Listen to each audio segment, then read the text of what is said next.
Hi there, Vladimir here, with another video about how to learn English. What is the perfect method for learning a foreign language? Learning English, in our case. Everybody is on the lookout for the perfect method. Clicking on videos right and left, looking for the magic bullet that will make you fluent in English in no time. Well, look no more. The search is over. Here comes the perfect method for learning English.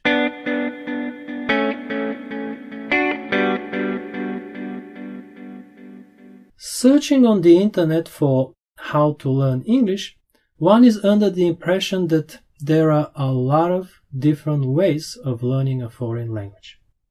It seems as if there are so many different techniques, methods. YouTube teaches with their shadowing and imitation techniques, flashcards and spaced repetition, speed learning and sleep learning, memory palaces, tricks and language hacks. One simple trick, 2 breakthrough tricks, 3 months, 4 easy steps. People telling you, you need to find your own way. Try different methods and find the one that works for you. No, people, there aren't many different methods. There is only one method. Okay, yes, if we talk about learning a few words for your overseas vacation, yes, there are many different techniques and methods that can help you cram a few words and a bit of grammar in the short run. But when we talk about lasting effects, when we talk about mastering the English language, there is only one way. You need to immerse yourself in the language you are trying to learn.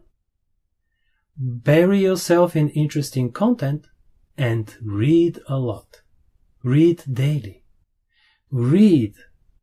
And every time you come across a new word, use monolingual learners' dictionaries. Read and, of course, listen. Listen to native speech.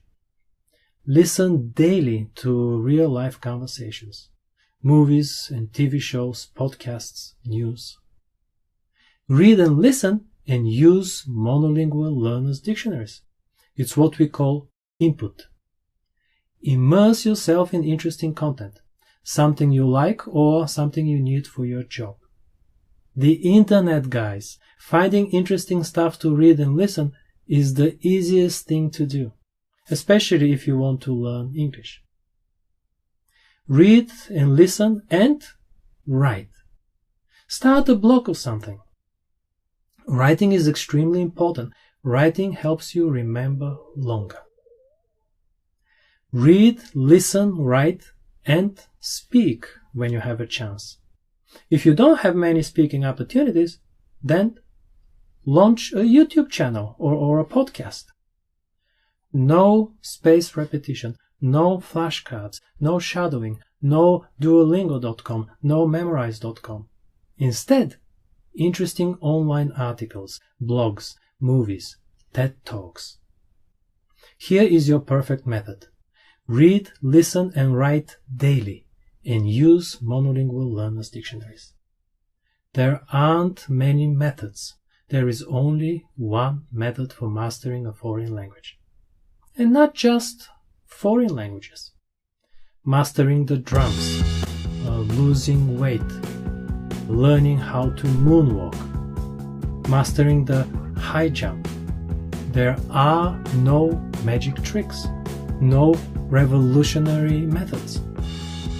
It is about copying the best and doing it again and again and again for at least 10,000 hours. The high jump.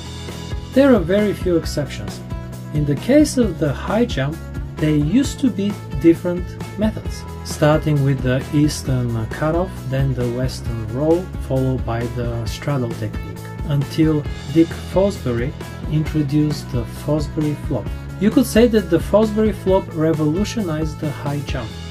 Of course, thanks to the introduction of the soft phone landing pads. Yes, there are instances of new methods and techniques, but still, for the last 50 years, the Fosbury flop has been the dominant, the only way to clear 209 and 245. This is the technique, the only way to beat Stefka and Javier.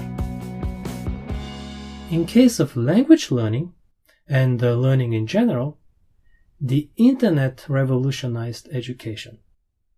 But it is still about reading and listening to the target language as much as you can, and using monolingual learners' dictionaries.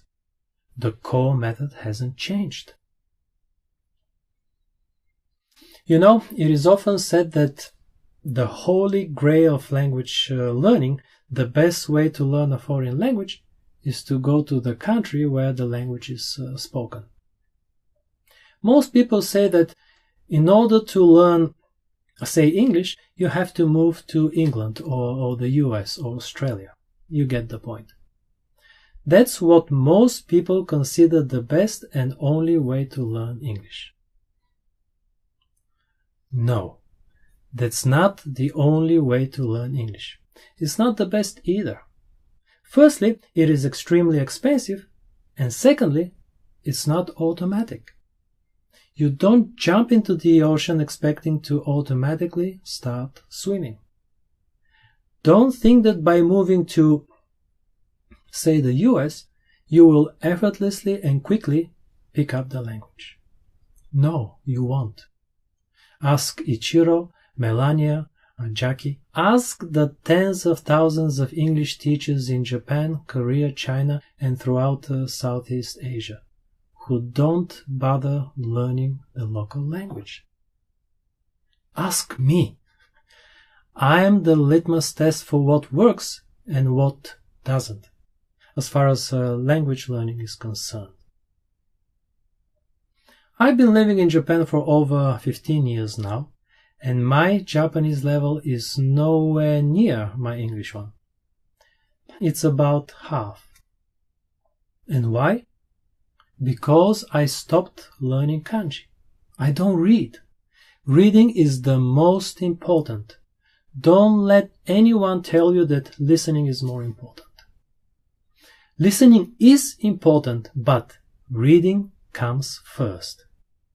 Reading and using monolingual learners' dictionaries, neither of which I am doing at the moment with my Japanese. Moving abroad was very beneficial for one simple reason. 20 years ago, moving abroad was the only way to get access to interesting reading materials, like books, magazines, newspapers, and also local TV shows, news, and radio. But now, in the age of internet, it doesn't matter where you live.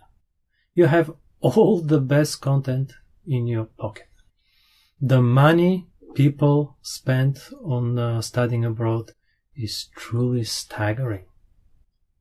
So once again, here is your perfect method. The short answer is read a lot.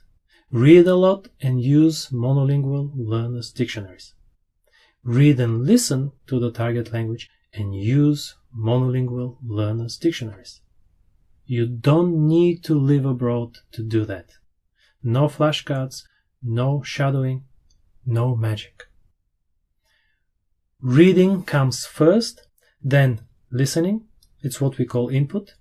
Next is writing, and of course, speaking. That's the short answer. The 200-page answer is in my book, Virtually Native, where I focus on efficiency.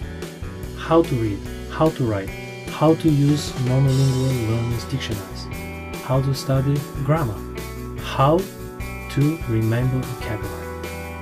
But the core of my method is still reading and listening to the language as much as possible.